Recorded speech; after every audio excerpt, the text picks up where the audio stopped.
You're listening to NYC Radio Live. I'm thrilled to have a chance to speak with Billy Martin.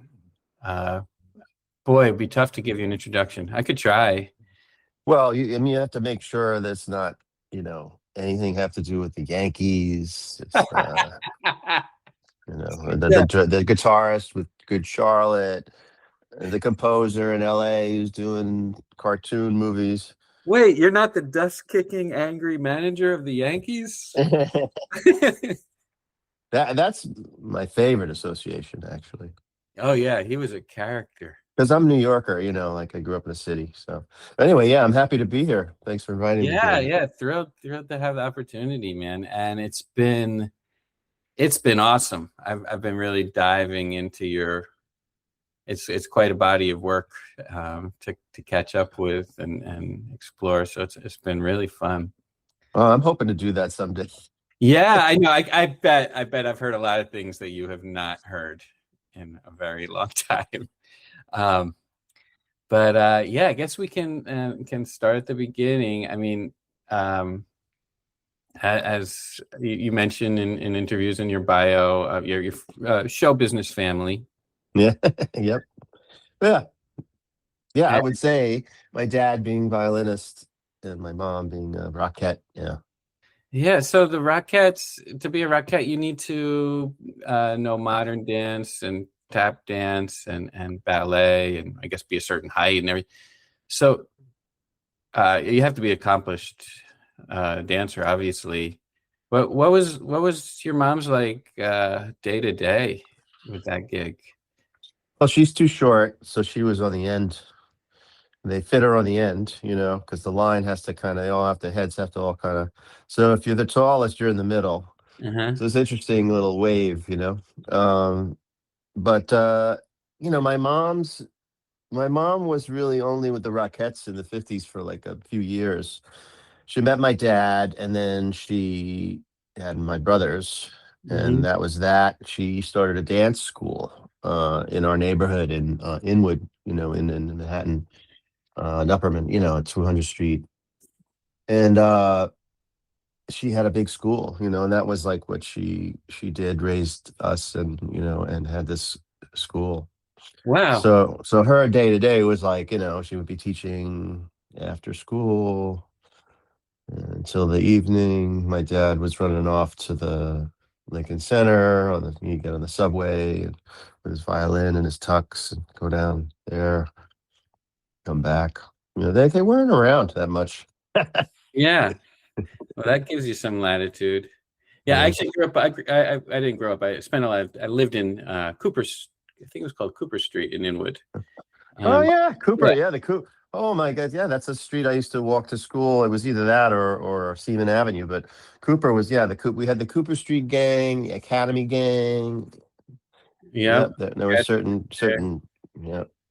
Yeah, I think there used to be some kind of bird sanctuary there or something like that. There used to be this incredible old Victorian dilapidated house lot that, like, when we were young, like when I was going to it was 1st through 6th. I went to Good Shepherd School. Yep. And we would go in on the property there because it was just literally this house that was, it was all buildings around it, but this one old house. It was like the haunted house. It was right on Cooper Street. Yeah, it's amazing. Yeah, and well, whatever. I don't want to go down the rabbit hole, but Inwood's a very special place. I mean, Inwood Hill Park has old growth and everything like that. Yeah, the vibe. Yeah, there's vibes there for sure, as in native vibes. And people find arrowheads there, like, and stuff. It's crazy. Yeah, and there's an old spring. Americans. Yeah, it's a thing. I played a lot. I spent a lot of time there. Yeah. Yeah, me too, actually. Climbing the rocks. Cool. So, all right. So you're out there, and I don't know besides your parents, what's your musical exposure at that young age? Is it going to concerts or records or? Well, I stayed there until I was like 11 or 12. 75, and they moved to Jersey. So, it was my brothers had records. I'd play records in the living room. And it was really I didn't have my own records. So I was too young. Well, I don't remember collecting Mhm. records then. But there's like I remember the records that they had, and my dad too, like, and my mom. But it was like uh Allman Brothers, Elton John, Sly and the Family Stone, the Woodstock double record was huge because it's like everything from Hendrix playing uh Right, that Santana set, I'm sure. the Santana, yeah, all that. And Goodbye Yellow Brick Road, Man Across the Water, Elton John. Uh and yeah, my mom's records were like the ones that I would like were like Count Basie or Duke Ellington. And my dad's stuff was like all a lot of Russian composers because he was playing with the City Ballet, so he had a lot of Tchaikovsky, Prokofiev, and Stravinsky. So that's was those were my influences like growing up, and then of course during that period the radio was the thing. We had the little transistor radio on in my brother's room, or my friend would come over and we would play and listen to Stevie Wonder, and I remember Stevie Wonder being a big deal then. Like and also listening to the Stones and Beatles, just stuff that was on the radio. Yeah, Yeah. It's so amazing that at that time that was the pop music. yeah. Yeah. I mean, it was an incredible period. We're talking about the late '60s into the early '70s.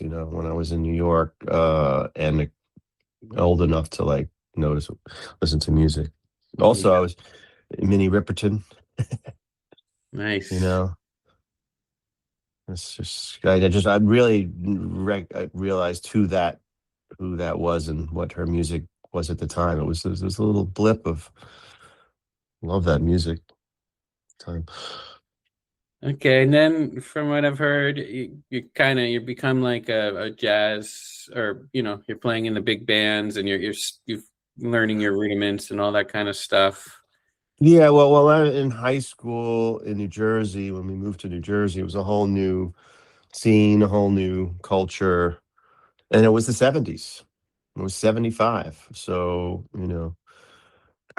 uh, I was listening to Zappa, Frank Zappa, and like Peter Frampton, and like these records that were like long play stuff, like Frampton Comes Alive, and I would have them in my boombox, and that's kind of half of the reason I think I had made friends because was playing this kind of music and walking around. And then I had a drum set. My brother Kenny's the older mid brother. I'm the youngest. He's the middle, and he had a drum set that just kind of got unearthed. So when we moved to Jersey, it was like I didn't even know he had a drum set. It was his, and then I started playing it. But growing up in New Jersey in the mid '70s, then it was like I remember being still very, like the first summer in this like seemed like a tropical paradise, like and in my room just kind of listening to like Wings and listening to certain kind of music that was on the radio and records that I had. But I don't know where are we going with this. I was from so then I was in grammar school. So seventh, eighth grade, there was no music for me, but there was drum lessons. So I was studying. My dad would drive me into the East Village, deep East Village, and where my first drum teacher lived on. He lived on 10th Street and like Avenue C, between C and D, back then in the '70s. So Wow. he lived in this loft that had a hole in the floor, and he had this really sexy Broadway dancer living with him, and he was a cool cat. And he actually was when he taught me, it was no joke. It was like he was serious, serious in a humble way, and But so I was studying privately, and he wasn't teaching me about style. He was just teaching me about stick technique and stuff like that. And then when I went to high school, which had to be 78, I guess. My sophomore year. So 78, 79. I joined the jazz band, which was an extracurricular thing. It wasn't like I wasn't in a music program. I still wasn't, I was studying privately. But then I met this guitarist, Dave Fields, and Dave brought his sister over, and we started jamming and playing music in my room with the drum set. His sister Lana was deaf, and she was a really good bass player. Like, and I had a conversation on NPR recently about how that how that's possible. But Dave became sort of my friend who knew what I thought was everything about music. So we formed a band, a trio, and we used to play with other people. But he encouraged me to join the jazz band. So I joined the jazz band. It was an evening thing on my sophomore year, and then the next year I joined. So that jazz band was like a big band. It was Hmm. big band style stuff. And then the next year, the concert band, the music classes that are, in high school, which is amazing that they existed then, and even, and then I was in concert band and marching band, and then from that on to the end of my high school years, I had the concert band and the jazz band, big band stuff influence uh, from that place. And I was studying with other drummers at Chuck Spees was like he was he was playing like Chicago on Broadway, like a Broadway show. He was married to a Rockette, so that was the connection. My mom's friend, her husband was this drummer. My dad knew him too, and he taught me. And he was like a Dixieland drummer that also could read, and so he played that stuff and had me playing big band music. And then Sonny Igo, who was another big band drummer. So I went through this period, yeah, in high school where I was studying with big band drummers. Um, and then, yeah, so that's that period. But at the same time, I was playing Frank Zappa, you know, uh, George Benson, Van Halen, any Guitar Hero bands, like, because it was not Guitar Hero in the game sense, but the guitar icons. Because my friend Dave was a guitarist, and so all the repertoire was really like based on a lot of the guitarist led music. Does So that that was also an influence. challenging, right? I mean, that Yeah, yeah, of all yeah. that. But well, it wasn't his like more. It wasn't like his chamber or classically inspired stuff. It was more like there's a big dilemma, a big legema, or it was like Peaches of Regalia. Mhm. But still, I mean, Peaches of Regalia, yeah, yeah, it's more sophisticated. Absolutely, George Benson too. I Yeah. mean, some of that stuff, more for my friend than me. I just find a groove through it. But it was incredible, incredible mix. Hmm. You know, that's So the then, yeah, I saw your Life on Drums video where I guess it's that with your teacher from the East Village. Alan, yeah, Alan Herman, Yeah, seems like a totally hip, cool guy. super cool guy. Yeah. Yeah.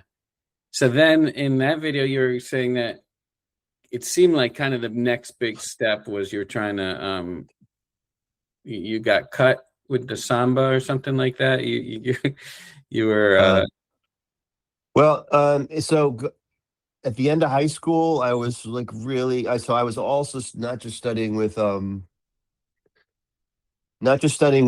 jazz drummer, studio drummers, but also started studying percussion with Paul Price. And he was like a renowned percussion ensemble director and someone who worked closely with John Cage and did all the modern percussion ensemble stuff. He was like the first one to bring the percussion ensemble into this light, the stage, a concert stage. And my dad had worked with him apparently, doing a bunch of Cage retrospective stuff. And I don't know. My dad just said, "Oh, you want to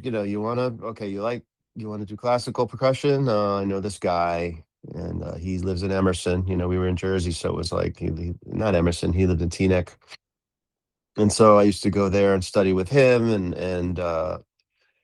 and so I was really because I love classical music, and I also was getting deeper and deeper into that. Like I had a lot collecting a lot of records, and my dad being a classical violinist, where he would either play with the city ballet or the city opera or the mostly Mozart festival, was just around all the time. And he would drag me into, not drag me in because I wanted to go, but he would take me to rehearsals and performances and stuff when I had the time or when I needed to be babysit. He would take me to work, and I was incredible influence. Like to him doing studio dates and movie dates, playing for like Ennio Morricone and shit. Like that was the highlight. Actually, the one time I saw Ennio Morricone, uh, and so I was like, I want to be in this music. I want to be in this world. So like I was studying with Paul, but he was kind of like, you know what, you're more of a composer than you are a performer. And then when I auditioned as a performer at Manhattan School of Music to be a classical percussionist, which I wasn't even close to, like, I didn't get in, Right. and I didn't even know that there was. I still don't know to this day if it was possible that I could have auditioned on the drum set, and I probably could have gotten in that department, But I don't know if they at all. I always thought that it was only classical, but anyway, so it turns out that was a blessing that I was back on the street studying with private drummers, finding my place in New York City at the Drummers Collective and studying with like four different drummers, Michael Carvin, Manuel Montero, Brazilian stuff, and Frankie Malabe, Afro Caribbean stuff, and a lot of other different types of drummers here and there. So that was like for years I was doing that and discovering Brazilian music at the Drummers Collective, Brazilian percussion in particular. That must have Changed been, my life. yeah, that must have been such an amazing scene. Just, all these different worlds of percussion under the same roof, and you're just like absorbing it all, right? Like you're just studying with everybody. Yeah. It was such an incredible opportunity and it's such an incredible time. It was really, I feel like there was something special going on there. It was sort of what I imagine is the beginning of the Drummers Collective, which has now become a very commercial kind of thing. I don't even know what it's like now, but I saw it trending towards more commercial stuff, meaning industry. But when I was playing, it was like there were people who would teach you how to play in a studio to read music and to play a certain way. There were people who teach you how to program drum machines. There would be people teach you Haitian voodoo rhythms, Afro-Cuban, Brazilian samba, and then Jaco would walk in, Jaco Pastorius would come in Oh, and sit on the drums, and you'd be like, "Who's that amazing drummer?" And Jaco comes walking out, and you're like, "Holy shit!" And you don't know who's going to be there, and I didn't know them much of about anybody at the time. I didn't know who was who. I just was absorbing it all. Michael Carvin be like, "Okay, go ahead and go ahead and get me a six pack of Miller and pack of cigarettes." And I'd bring that would be my lesson, him smoking and drinking in this little cubicle. But it was a beautiful lesson. He would really teach me about being an artist and being a composer and being a soloist. So, like all that experience with Rubbish Collective was really, really important, and that really put me on a trajectory of like understanding percussion in the world, and also, of course, drumming. The drum set, different styles of drum set, but the percussion really, I think, really is what put me in the direction in the on the path to being a drummer that had more than just the drumming experience, that had percussion language that then went into the drum set, because I really admired three percussionists that come to mind. One was Nana Vasconcelos, who was at the time Pat Metheny's drummer. He was also in Cadona with Don Cherry and Colin Walcott. And I loved Nana, and I was around him a little bit, but I admired him so much. And then I heard him play. He had his own kind of hybrid kind of thing that sounded like a drum set. and the way he played a beat was just like and like nobody else. Frankie Malabe, the same thing. Frankie was a conga player, like known for congas, timbales, and all that. And then when he got on the drum set, it was like I didn't. There's no one could touch the way he could put the feeling into the drum set. And then Airto is another one who, when you Wow. hear him play the drums, it's like, and I was like, there must be something about being a percussionist who then plays who gets on the drums because and then it was like, and so I think that really was a huge breakthrough for me, Yeah. That's unbelievable. All those guys, Aerto and Yeah. Nana. And it's also it's like a New York thing, like only New York, right? Like with all these Yeah. people, Yeah. Send and Haitian voodoo Yeah. drummers, all Yeah. that stuff. Wow. And it's Yeah. true. Yeah. Right. The other thing I was saying, right, you were asking me, I'm going to just take a quick rewind back to the very beginning and growing up in my neighborhood. Is that there were also bodegas everywhere, and it was Mm. Puerto Rican and Dominican,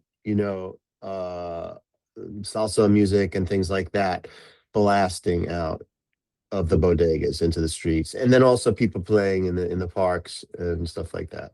That was also just there, and so anyway, that's New York in the 70s and 80s.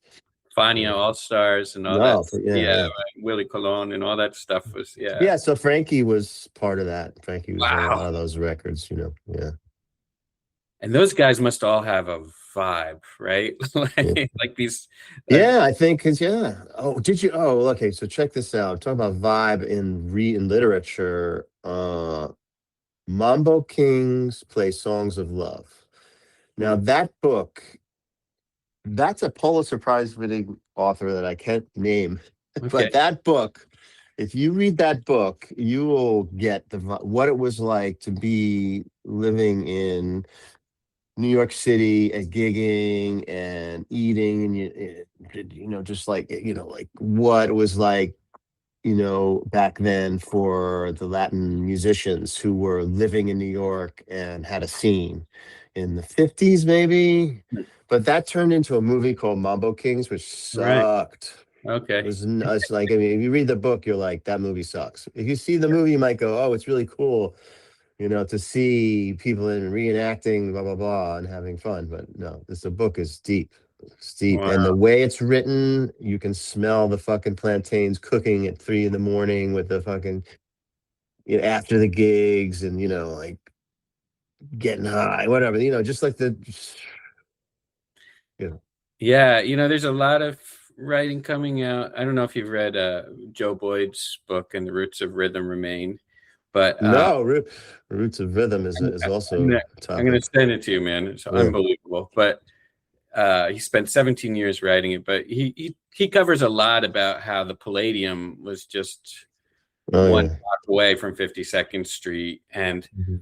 the crazy ways that Latin music was really at the roots of so many things we wouldn't imagine. Like, for example, the way that like family Carlton Barrett tuned his Yeah. was to match Tito Puente's sound of the what's it called? Yeah. Timbales, right? Timbales. Yeah. Yeah. Yeah. So it's like very, very interesting. Yeah. So I mean Yeah. the Latin grooves, it's it's somehow underrepresented. The earliest 1-4-5s, Mhm. like the Wild Thing chord progression or whatever, that was happening in those like Cuban like montunos Yeah. or whatever, like Yeah. in the It's 40s folk. or It's whatever. folk music. It's folk Yeah. music. Those yeah. But And it's like the different Caribbean cultures, especially you'd hear it in all their different music. And yeah, yeah, that's cool. I mean, that's why. Oh, that sounds interesting. What's the name of it again? I'm going to send it to you. You can send me, Yeah, and the roots of rhythm remain. yeah. It's Because the roots of unbelievable. rhythm are also the roots of rhythm. I think was the name of a series that Hala Belafonte uh, narrated. It's was a television series. Huh. PBS did it, and that was also a life changer for me. I mean, that kind of got me into big, doing the research and putting out my book, Rhythm, Oh, Claves of African Origin, because it was like tapping the roots of West Central African influence through slave trade and everything into Caribbean, and then into the Americas. And it's a incredible, incredible documentary. So we'll have to share. Yeah. Yeah. Yeah, for sure. Yeah, I couldn't believe it because in '99 I went out to Ghana and Wow. first thing they taught us, I went to sit with the master drummer and it was that clave, it was the Yeah. three clave. Yeah. Right there, I was like, oh wow. And Yeah. then It's Yoruba. yeah, Yeah. yeah, and then I stumbled across this chart that one of my early interviews was with Randy Weston, Oh and shit. I had this chart. It was a circle of the clave. It was like clave written out in a circle, if you could picture Hmm. that, Yeah, I can very and it much. showed how each little like different regions of Africa would start that clave on a different beat. It was still the same clave, but over here Yeah. in Yeah. Benin, Yeah. those, and he got. That's a beautiful symbol, because it's a cycle. The clave Mhm. is a cycle, and I often explain it now on more philosophical terms as being a cycle, the cycle of time and life, so that it doesn't matter where you are in it, it's always going on, Mm. just like the moon and the sun rising. It's like, you're dancing through your life and this thing is happening. And it's kind of like the clave represents that sort of like the heartbeat that's just there, and it doesn't matter where you join in. It's still going. It's always going.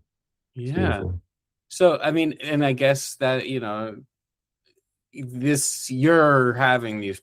I mean, it must have been like you must have been having some crazy because you're young and you're playing with these kind of master drummers and get exposed to some of these sacred traditions. I Yeah. mean, you must have had moments where you're like, "Whoa, this drumming thing is something I didn't realize."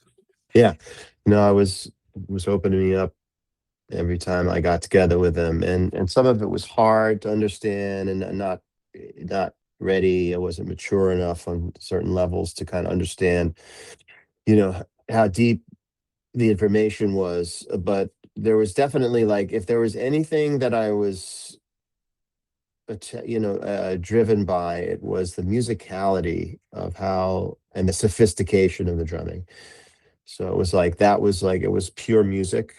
Mm, And that for me was really important, because I wanted to be a composer and I wanted to be more musical, and I wasn't playing the piano. I wasn't trained to play the piano and all that stuff. So, or any other melodic instrument really. And so, like, this was a deeper connection to a musical language, and musical language, different ones, whether it was Brazilian, whether it was, Haitian or Dominican or, Cuban, like, all, or Ghanaian, Nigerian, Yoruban, all this stuff. Though I did feel that there was a sort of a connection to a lot of it, which was kind of like the common rhythms that you would hear, and how the different styles, and, like, I would say, dialects, how people spoke it different ways. It was such a beautiful thing. It was so nuanced.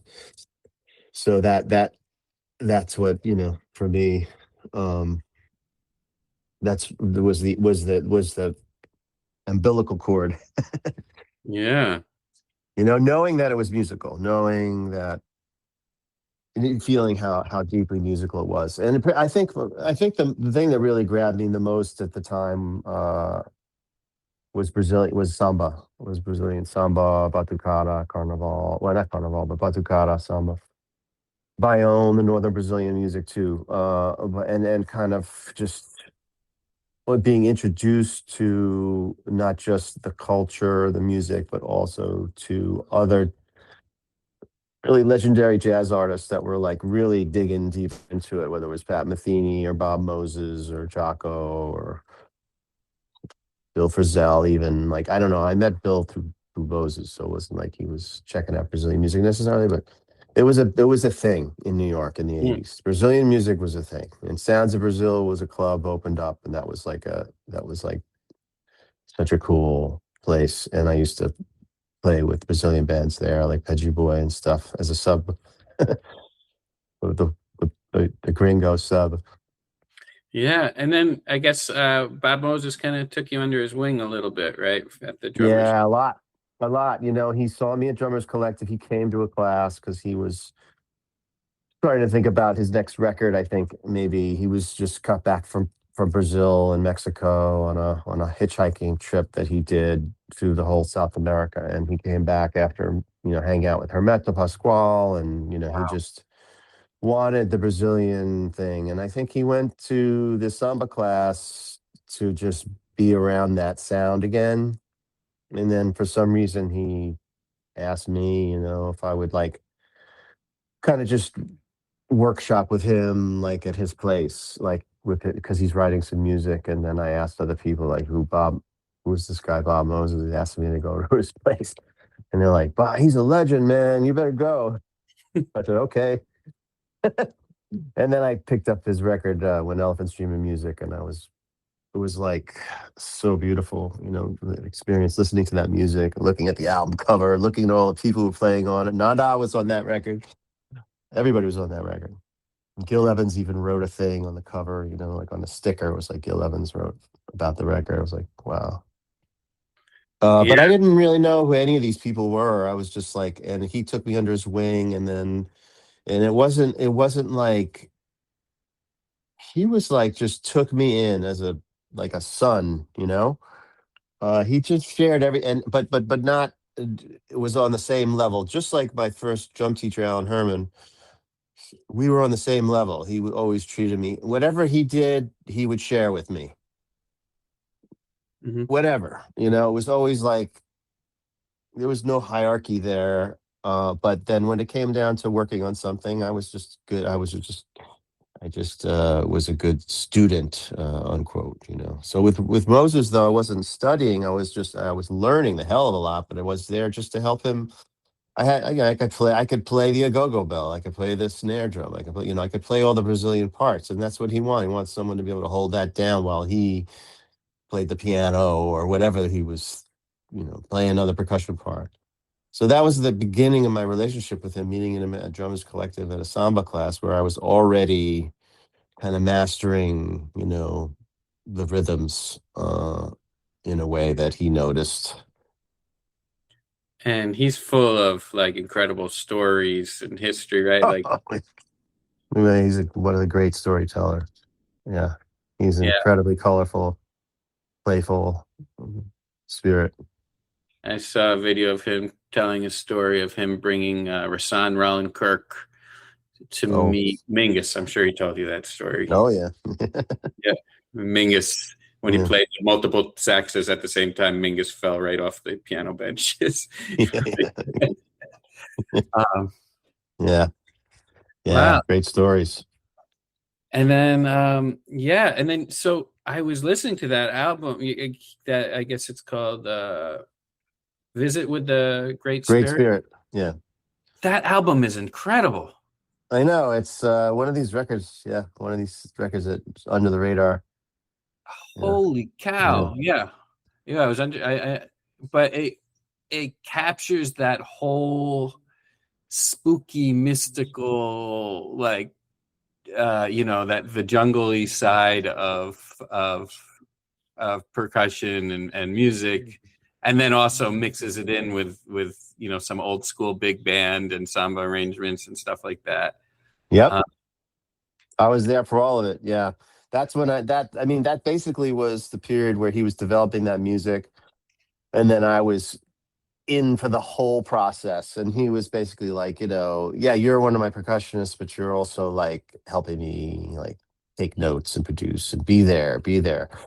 Come to all the stuff. He'd ask me to be to at all those things, and I also would, you know, unpack his drums, carry his drums, whatever he needed set up. It was like with joy, and then just meeting all these people, whether it was Dave Liebman or whether it was Eddie Gomez or Danny Gottlieb or, all these people that played on that record, Sco Delmar Brown, Sco Sco, played. Delmar Brown, even Jaco.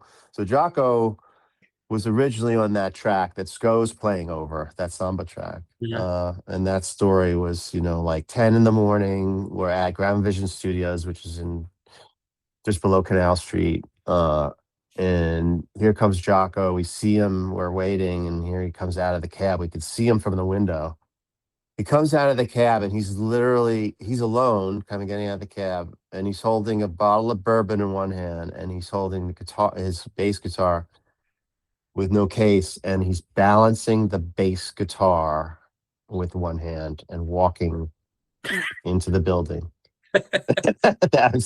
Right. So then we're like with bated breath waiting for him to come in, especially me and Manuel, who was my original teacher, Brazilian teacher. We were like partners now. And so we were like met him in the hallway as he came in, and he was like he took his bass and he pointed it into the wall in the hallway and just was bending the notes and playing the bass like that. He would push the bass, because it bend the neck. Right. And it was like, whoa, like he was just like, it's just wild. And then he came inside, and I remember Michael Gibbs was there, who's a great arranger. And I don't know, Michael was just there to kind of whatever. But Michael, I think, had arranged his music maybe on word of mouth, or Jaco, I don't know which one, but Michael Gibbs is amazing arranger that was friends with Moses, and I worked with Michael too. And Jaco just sat next to him on the piano and was like a little like he was all over, bouncing off the walls, everywhere. Like he couldn't stop. He was like, part jester, part magical musician who was a little obnoxious. But then he sat next to Mike Gibbs like a little boy, and just at the piano, I'll never forget that. I could just see their backs, Mm. you know. And I think Jaco just like, I don't know. It was a beautiful thing to watch. And then he played 8 tracks overdubbed over the samba music from on that record, and I thought it was incredible. Like, I had never been with Jaco in a room. I'd never seen him play and see him just lay shit down. Yeah, he was a little high. He was still up from the night before, but like he was laying it down. And Moses was livid. Moses was really unhappy. And I think because he knew what Jaco was like before, and Mm. he was expecting the Jaco that he knew before. And so when Jaco left, he was like, he called up Sco. And then I watched Sco lay 8 tracks of guitar down. And then that was the first time I met Sco. He was super sweet and sounded great. And so that's how Sco ended up on there. But that was originally Jaco. I was like, man, where are those tapes? Because I would love to hear Jaco's parts. Wow. That's how you become a legend, right? Holy cow. Yeah, he was a force to be reckoned with, and I had started collaborating with Jaco with the Brazilian in the Brazilian scene. My partner Manuel, who was my teacher, was started kind of a relationship with him where he was collaborating, and Jaco would come as a guest, and Jaco would also invite our samba band to play at the Blue Note, to just like literally like show up in the middle of the gig and just, I swear, I do 15 of us would just come into the Blue Note and circle the stage while him and Ken Renard and Sean, and we're playing like a quartet, but then we would show up, and he planned it that way. So anyway, that was my experience with him. That is sick. Yeah. Is this a video interview, or is this No, we can okay, just use the cool. audio. No, it's fine either way. I just wanted to know because my internet may change. Yeah, you can switch to Yeah. audio if it'll No, that's fine. I like to um see face to face. cool. So yeah, I mean, if the video looks good, sometimes my wife does make little clips, and you're cool Yeah, with it. yes, please do. Yeah. So then you made that Drumming Birds album. which is Yeah, pretty. that's That's true. an that's a really good. Like I love all percussion albums. I was kind of Yeah. curious to hear your favorite all percussion albums. Wow. Oh, that's a great question. Well, let's see. Nothing's popping into my head. I mean, there were the early influences were the percussion ensemble records, and I listened to a lot of field recordings. Mm, From Africa, different parts of Africa. But it was probably like like Nana Vasconcelos' solo record Zumbi, and then of course Olatunji records. Before that, like just like those records. Um, and and then maybe there's others in there, but purely percussion solo records. Not till really much later, which is more recent, is Milford Graves. His records that he did, oh, solo records, and the record he did with Murray, one of the David. anyway, Yeah. yeah. So, but I was already in the world music department of the record store, taking every record I could find of any tribal music or any kind of like indigenous music. Mm, And it was mostly African, Pan African. yeah. Uh, and occasionally I would find something that was like uh, Japanese no music, or like gamelan music, or other percussion music from other lands.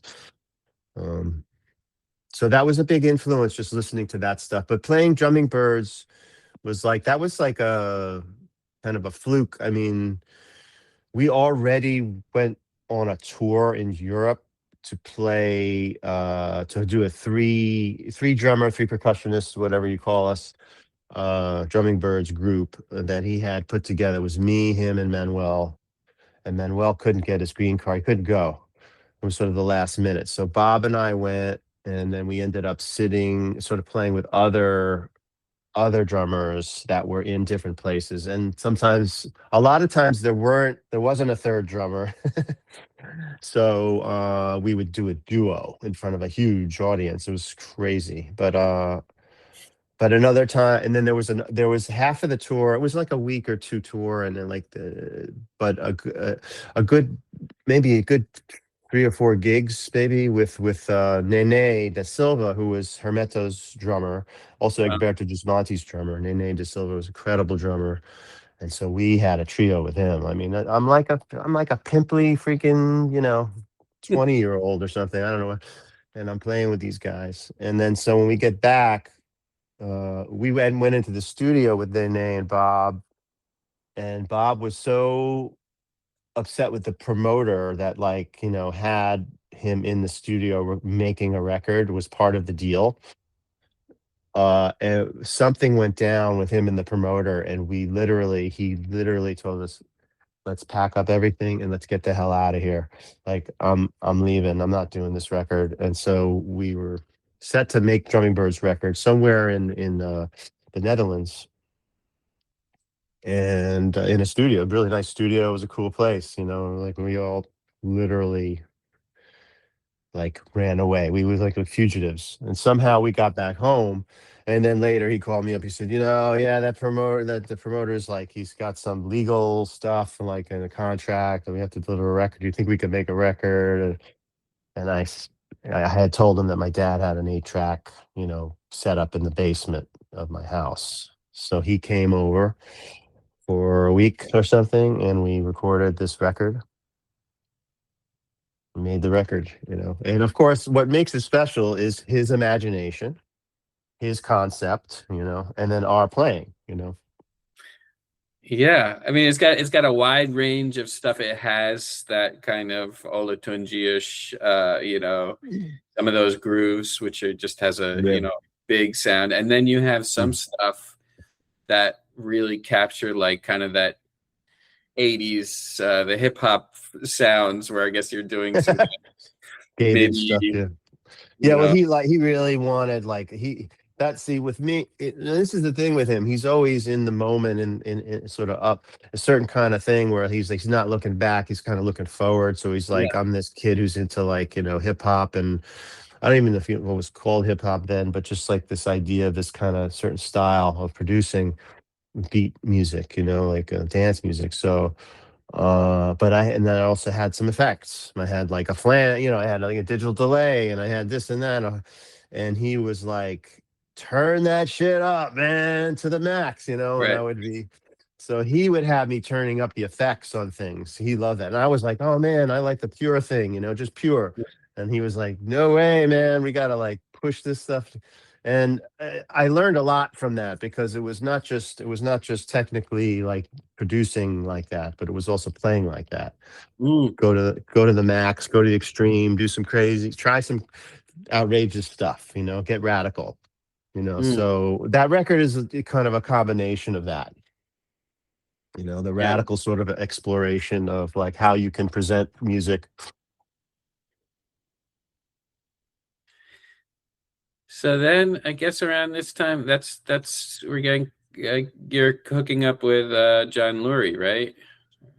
Yeah. So no, well, yeah, well, you're skipping a whole. You're skipping a whole. So then because I'm making my name as a percussionist, I'm starting to play with like sort of fusion bands and things they want a Latin sound or they want a Brazilian sound. And I met David Baker, who was Bob Moses, engineer on the Ground Vision records, and he became a mentor of mine, and he also recommended me for other people's records. So I would play record dates, and then I would be hired as just a percussionist, not a drum set player. So and then it became such a thing that I was able. Someone asked me, my mom met Chuck Mangione, and then he liked that my name was Billy Martin, and he told me to audition. I auditioned on the drum set and percussion, and I got the percussion chair. And that kind of changed my life as far as financial stability. Like I was Mm, on salary, I was touring with this all over the world with Chuck Mangione, and it wasn't like, I can pay you $60. Can you yeah. drive to Boston and blah blah blah. I was like, you're flying here, you're flying there. Here's your ticket. Here's your hotel. Here's your per diem. You know, He was on uh, top then, right? I mean, that was yeah, really, it was kind of, yeah, he was kind of, yeah, on top of, and but that experience for me it was good to just feel like a hired gun who was playing with a solid act. yeah. Yeah, entertainment, talk about entertainment, and then and Chuck was cool with me. I had no problem with Chuck. He never told me what to play. He was always like, "Do your thing." He would let me play solo on stage for 10 minutes. So I really appreciated that experience. But it was musically the music that we were playing was not kind of like feel. It wasn't feeling like it was moving anywhere like Bob Moses' music. And then of course the downtown scene. I jumped from there to the downtown scene because of my association with Bob Moses, who was teaching at New England Conservatory.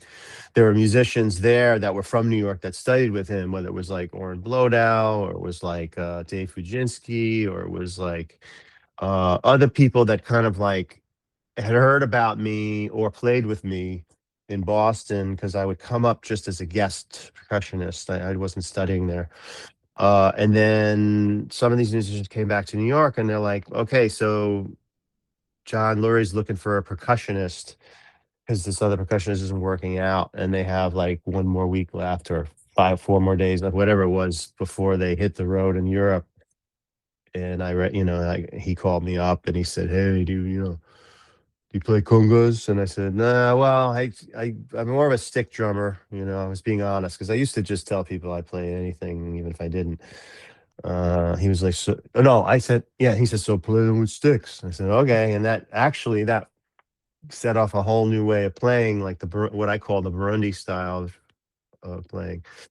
And then the lounge sessions really was a huge, huge thing. And I was also, but at the time, I was also playing in other bands, like the smaller groups, like Sam Bennett's Chunk or John Zorn's Cobra, like things that were happening at the Knitting Factory. So all around that time, it was a huge shift of a new social scene and music scene, art scene that changed my life. That's where I really started to feel like I was developing and becoming someone unique in my own way, my own style.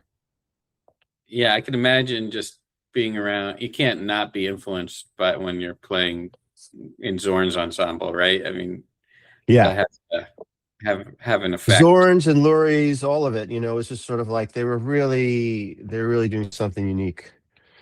They're really doing something that was singular and had a certain kind of radical roots, and fun and playful and improvising, and the downtown thing just was like such a huge, huge thing for me. It saved my life really, because I really started to see myself as like an artist, not just a Mm, sideman.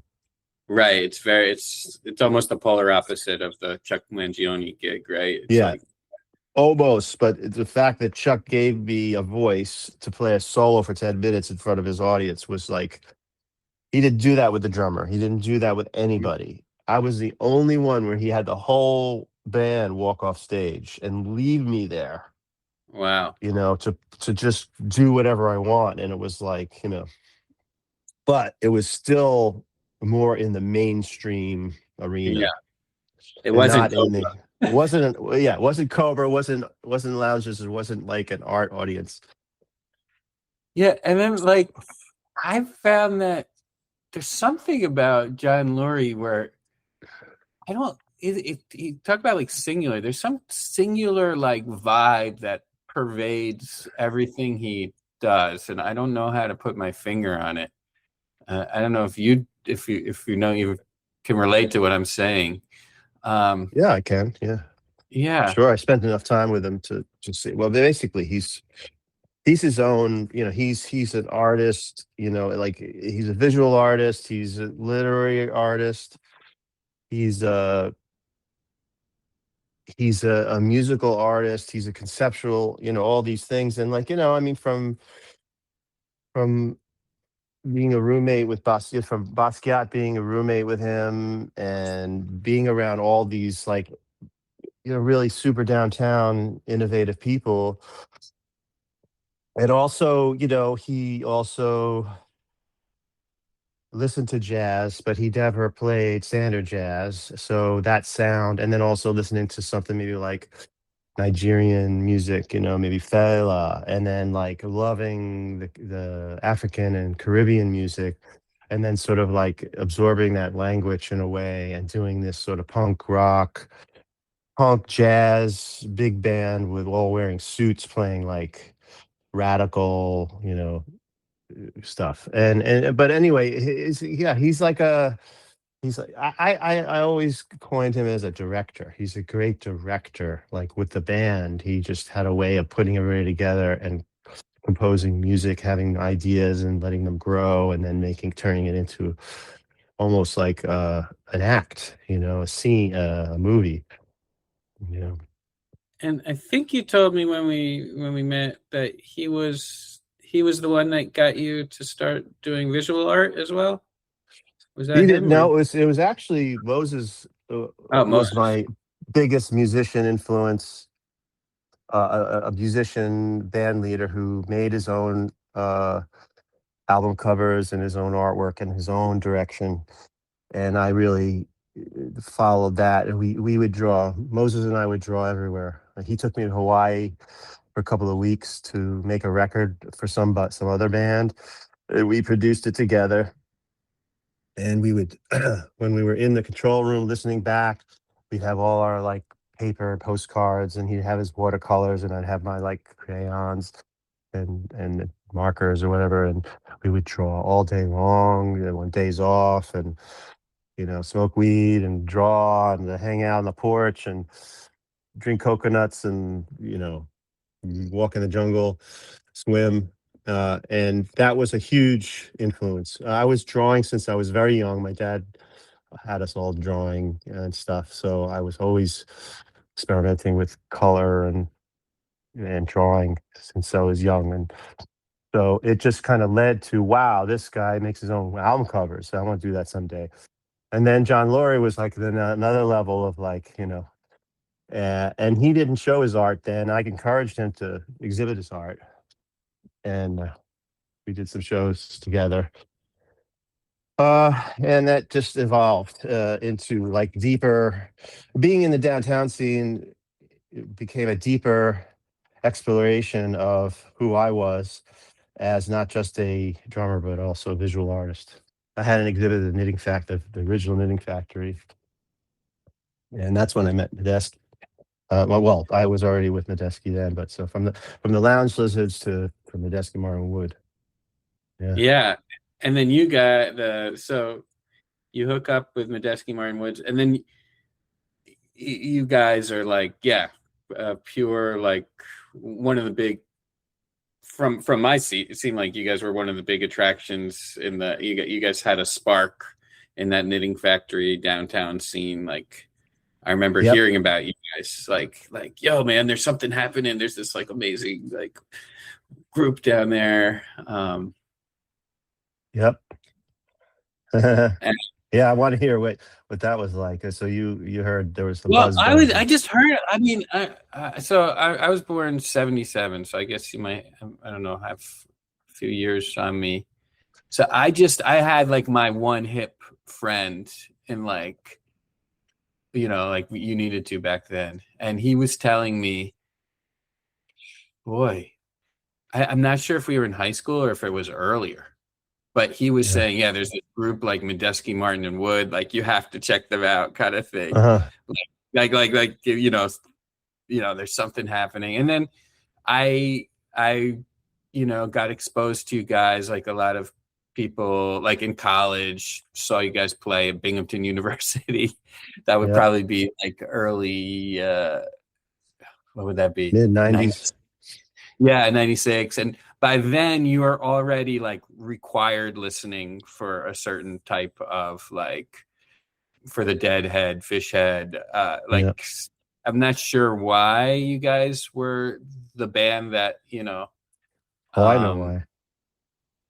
It was because when we were touring in my van, and then we bought an RV. It was years of developing in the southeast mostly, and the East Coast touring, and then after a couple of years, we started to make a name for ourselves, and that was like uh, kind of planting our roots, and then and then also being part of the downtown scene. And then Zorn asked me and Medeski to play in his first Masada. It was with me, oh wow. Medeski, Mark Ribot, and Zorn. We did a tour Whew.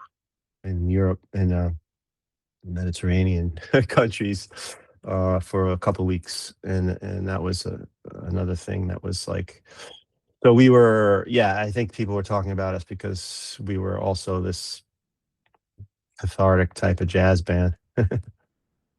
How do you say cathartic? Like what element Well, do you say? because you had to see us, you had to be in the room and experience how we approach playing. The records were one thing, but the live experience was another. And so that touring through especially the Southeast, there were a lot of tapers. There was a taper culture, the tape heads, the deadhead culture, into the fish culture, where the subculture there, where people were taping and sharing tapes, tape Mm-hmm. trees, they called them, and Yeah. we just allowed people to tape our shows. So that's unknowingly, unwittingly spreading the word that way, and that's how that happened. And then Fish was a big fan of ours, and they asked us to open for them in New Orleans, and then that turned into like a whole. other, exposure to a whole other audience. That's so interesting. Yeah, the taping thing actually started with Bill Monroe, from my understanding, and Yeah, he would allow anybody to tape in this bluegrass, and that's where the Dead got the idea from, opening yeah, up the soundboard to tapers. no Um, doubt. yeah, and that's such a organic way to build an audience. And yeah, and it's interesting hearing those the earliest albums where Mhm. Medeski's still on piano, Yeah, and then it's kind of like, and you guys were, I don't know, you're doing the Hermeto's Dream and this kind of stuff that's you know well, you always maintained a kind of like experimental element, and then it seems like at that Friday afternoon in the universe, that's like when the sound that group is kind of known for kind of hit. yeah, That's the same feeling for you. yeah. We were students of Bob Moses, and that's how I met John. So and so Moses had turned the students on to Hermeto, and I'm trying to figure out the chord. Uh, I was just trying to figure. There's one chord that It's filtering out on this thing.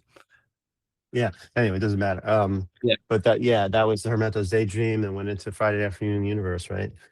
Yeah. Well, I mean, Notes from the Underground, piano That was trio. We were a piano trio only, and then we realized that the pianos were sucked wherever we played. So John would bring a Wurlitzer, like a Rhodes, and then the organ and all that stuff. And then he started to develop his electronic, playing and manipulating. And that that yeah. that defined the sound, of the real sound of it going forward, and incorporating piano when he could, but it was a lot more electric. And John's playing was just unbelievable. It was so talk about cathartic, and it was just like this, like, you just could feel could feel, just the intensity of of exploration in his playing, which really pushed us to push our sound, and that influence, and then getting into electronics, and then I could get into more percussion. I was incorporating percussion around the drum set when we expanded out. And so after Notes on the Underground, it became more of like a cohesive, like, everybody's important part. It's not one person bringing the music. It's all three of us finding the music together. Yeah. One of the crazy things about John is it's like he every time I hear him, he does something that I didn't know he could do. Like he'll suddenly do Yeah, stride piano. I'm like, what? yeah, He can do yeah, stride. yeah, He can do yeah, this. Um, yeah. Yeah, I know. He could play classical, he could play gospel, he could play, blues stride, just all these things were coming out. and then Rock, you guys, I was like, pushing the rock, hip hop stuff. right, right. I mean, in that time, because yeah, hip hop was just pervading New York City. So you were doing that, and you were doing like your Illy Beats albums, and Yeah, that came from everything. DJ Logic. Yeah. I was curious, like I was going to ask you like how much you study like individual, um, like okay, this one is Jabo Starks, or this one is his name's escaping me, one of the other James Brown great drummers, and then like Well, sure enough, Stubblefield, Clyde Stubblefield. Stubblefield, Yeah. yeah, yeah, yeah. Is that Yeah, I mean, yeah, and I was influenced by a lot of R&B stuff at the time, and that was kind of the DJ culture, and also samples of Clyde Stubblefield, and also checking out the meters. mm. and any kind of dance music. I was really into dance music, so it was like pretty much what we would call funk. You know, and so I would kind of approach laying it down on the drums that way, and they would find ways to play with me. So Stubblefield came in different ways. Of course, I grew up listening to James Brown, my brothers, and stuff like that, and on the radio and blah blah blah. But later, it was like, oh, it started to be sampled, and people were, whether it was Public Enemy or it was like, Sinead O'Connor, even, just different people would use these beats that were Stubblefield and also Jabo, too, this shuffle and stuff. But then I would just incorporate that in my way, kind of unknowingly, just kind of playing this stuff that I was feeling and hearing and listening to. And they would find ways to play over. They were much more interested in playing with a drummer like that than a bebop drummer. Mm. So they were finding ways to sometimes swing over stuff like that, and I would find ways to swing with kind of a backbeat. Yeah, I mean, I think it's kind of what the elements that make up your distinctive style are like. One, obviously, you've absorbed all these kind of African diasporic percussion elements into your drum kit playing, and obviously into your percussion. And then there's like, you really like adventurous, so you're really comfortable pushing the limits, and then you really like playing in out, and you really like playing in, and like, you know, it's some drummers who might, who really like experimental stuff, they might not really be as in love with the groove stuff Definitely, yeah, that was definitely the difference. Yeah, yeah. yeah, people were avoiding playing grooves and rhythms. Bob Moses wasn't, though. He was into the groove, so that was an encouraging part of developing that there could be creativity with and dance. Yeah, it's amazing. I had this book, it was called The James Brown Rhythm Sections, and it's like progressively goes through, I don't know, 20 or 30 songs. And you see how each one, it's always a variation. Like no one ever did the same beat as someone else. And it kept progressing. It kept, they kept finding another space. And that's something you do. I mean, it's like there's so many like variations of what's possible while keeping that groove that people are Yeah. expecting on the dance floor or wherever. Yeah, that's a very good point, because I think that's what jazz drummers were doing when jazz was, a popular a popular genre. That those drummers were innovating and creating new ways to play time, and so I was really understood that, and I was also bored with playing a 2-bar loop and just the same thing. So, especially with John and Chris, who wanted that, just the groove. But I wasn't happy just playing the same beat over and over. Of course, I had to react to where we would, make changes, and we were composing together, arranging together. So yeah, so that's where all the variations came in, all the subtleties, and that to me is also a really important thing. And I would say more on the Pan African tip of, the diaspora, where like all of those forms, like in Brazilian music particularly, you could hear every year there was a new rhythm or a new instrument, that they would use to carry on that lineage, without thinking about it historically, but thinking about it more about creatively. They wanted to like show off their new thing.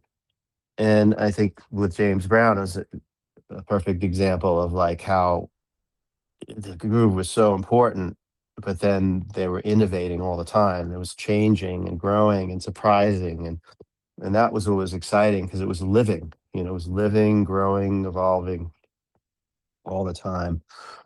And that's what I think uh, some people don't get. They just they have their thing and they do it, Mm-hmm.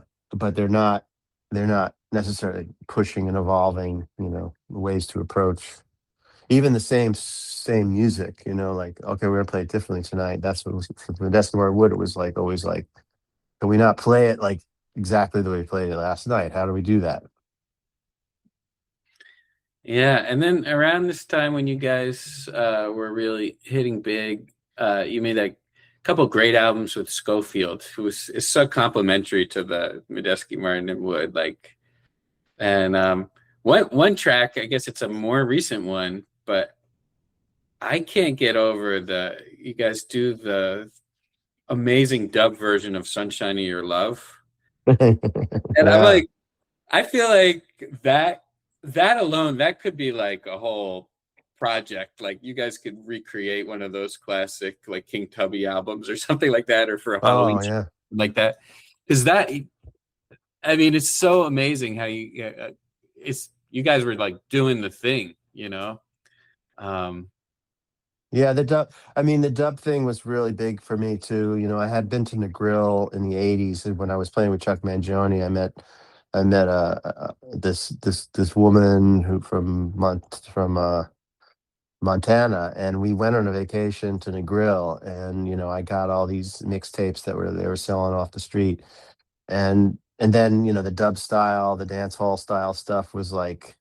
I also had before that I had a girlfriend around that time that was also listening to the Clash and other sort of stuff where like UK bands were like incorporating the kind of like Jamaican stuff, but like the dub style stuff, King Tubby, all that was like we were all really into that, and especially John because of all of the organ and different keyboard sounds and just groove. And so that was also a big influence. And I was always listening to records where it was not just the band, but how it was produced, how they dropped things out, how, put delay on things and like that. Even the Police did it. The Police yeah, was a big influence on me, and how they were influenced by Jamaican music and Jamaican producing.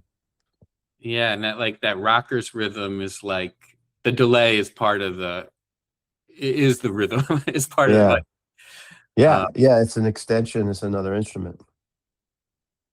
very cool. So now these days, man, you are really like you're you from my seat, you've been pretty prolific in the last even the last month. I mean, you did this Yeah. whole I don't know something with a bamboo orchestra, and you did the whole residency at the Watermill Center, Yeah. art showing. So yeah, you're feeling like I mean, obviously in the last few years you did the soundtrack.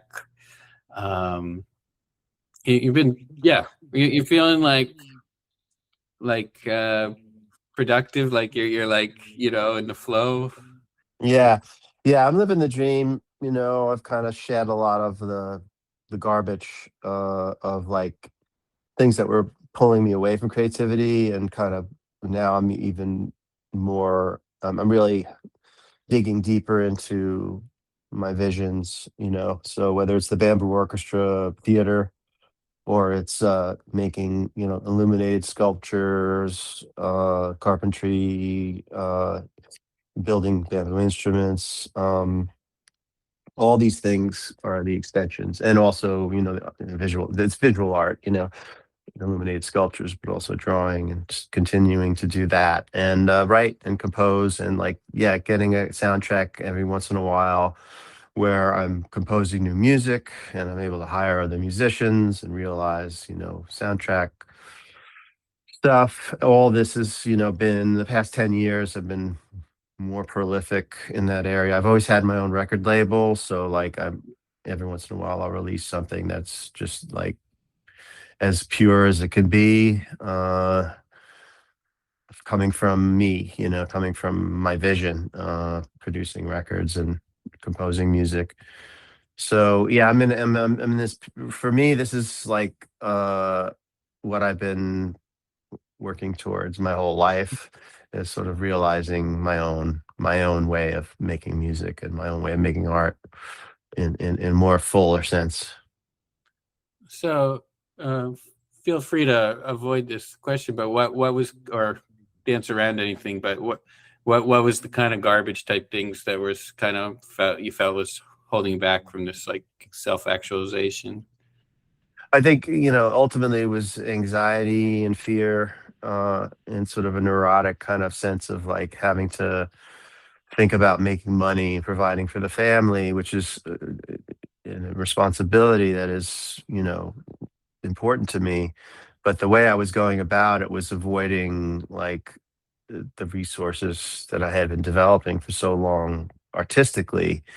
So I was managing a nonprofit for 5 years, and I thought, oh, this is a cool way to kind of like just subsidize my free time so I could create. But then I ended up uh, hustling and raising money for a nonprofit, uh, very much worth it, creative music studio. But that was one of the things that was pulling me away. It was making me more of an administrative type person, which I'm not built for.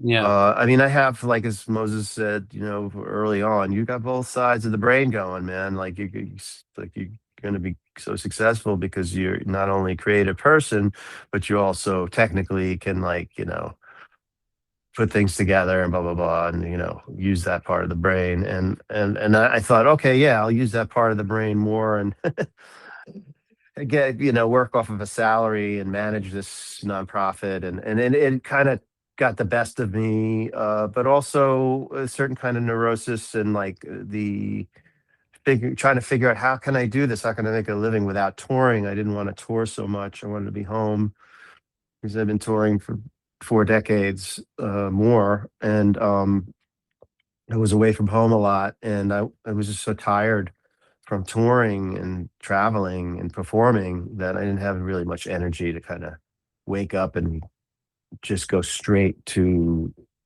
writing music or creating something visually. So that over the past 10 years, it's been like trying to figure that out and going through periods where it's like, I'm broke. I don't know how the hell I can, you know, how I need to figure out, I need to get a job, blah, blah, blah. So then I was managing a nonprofit, and then it got the best of me, along with, my parents ailing and the pandemic and the war in Gaza, all these things like put me over the edge. And I ended up in a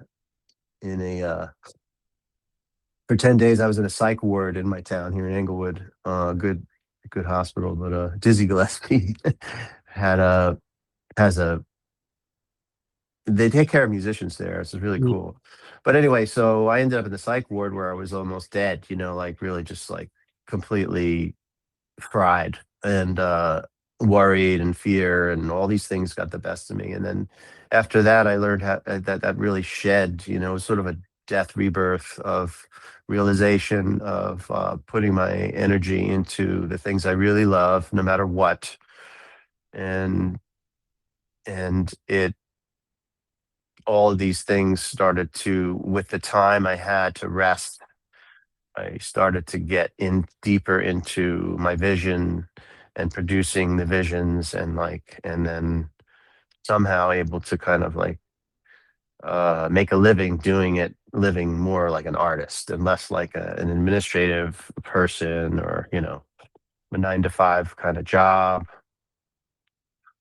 And so that really helped. But it really took like really crashing pretty hard and having what my wife calls a breakthrough. Mhm. And it was a breakthrough. It was I was going also, in turned 60, and I'm 63 now, but so 3 years ago I turned 60, and then kind of fell apart. Sort of the long night of the long night of the soul, or what do they call it? It was like a passage Right. through the dark night of the soul, Mhm. sort of, and that I survived, the Mhm. passage. I got through almost barely, and then when I got through the other side, I shed all the bullshit, and I just was like, okay, I'm doing. And this is something, other friends of mine like John Zorn have always been like, especially him, just being like really uh backing me up and telling me, you're an artist. don't compromise, do what you want to do. Don't let anybody tell you or think that you have to do it another way. You do it your way. Don't compromise and do it, like just and I think that also was always there. But this time it was like it took me down to the point where I was like, I didn't think I had anything to give anymore. And then I woke up one day, rested, and now I'm here doing even more and being and just excited and loving like every minute of I'm doing everything in more of a sacred way, like just everything, every action that I do, whether it's cleaning a bowl or it's, writing, building a new bamboo instrument or creating a new rhythm or writing a melody. It's all like has such more meaning than it did before. I don't have any questioning about it anymore. Wow. So you have some daily practices that you or I rituals? don't practice. I do. I just, there's no preparing. It's like waking up, having some breakfast, and getting to work. And I always have things to do. I always have uh, little irons in the fire, little seeds here and there that I'm germinating, and I go from this to that, and some things blossom and grow, and other things like don't really pan out. But it's like having a whole spectrum of expression, creative projects that I'm developing. Yeah. And so it's the practice is the work. The practice is now it's I think what you meant more was not practicing music, but more like what's your practice for maybe getting yourself in that space. But there's no difference anymore to how I live, to how I work. It's all this. It's all everything's just a sacred attitude of like this is all meaningful. Everything I'm doing is meaningful, and at the same time doesn't mean anything, and it's going to all be gone someday. So I'm going to enjoy it, and I'm going to explore, and I'm going to express, and I'm going to also help other people. That's another thing. I'm really into helping other people and teaching. Yeah. Well, I mean, I think just being open is helping other people because, I mean, my own self, I managed a nonprofit for a few years too, and my wife would take me to the pier to go scream because it's driving me absolutely Yeah, nuts. Artist yeah, collective, mini yeah, version of the Creative Music Studio, yeah, and I think everybody who's creative goes through those periods where they think, well, what do I have to offer, kind of thing. So some, but it's amazing that you've kind of landed at this place and it's fruitful. I mean, there's the art is coming out, the music's coming out. yeah. You know, It's meaningful. It's giving of myself. It's not. It's like, yeah, I'm doing what I want to do. What is this going on the go? Can you turn this back on? I don't know what the hell. Um, yeah, it's a meaningful path, and whether I'm making a contribution, little or big, it doesn't matter. It's just that I'm doing it, and that I'm also an example. As far as the teaching goes, or like encouraging people to be creative and do their own thing, is one of the more important things in my life. Is to encourage other people to do their thing, to define out figure out how to make a sound, how to compose a sound, how to compose an image, and to how to just make it their own and enjoy the process, you know. Uh, well, cool, man. Thanks for your generosity of speaking with me for this yeah, time. thanks for having me. Yeah, more to come. You're always up to something, so people Yeah. will be Oh finding yeah. art and your music. And Mhm. yeah, this was really fun. Thanks, That- I appreciate it. yeah. Thank you, David. All Take right, thanks. care.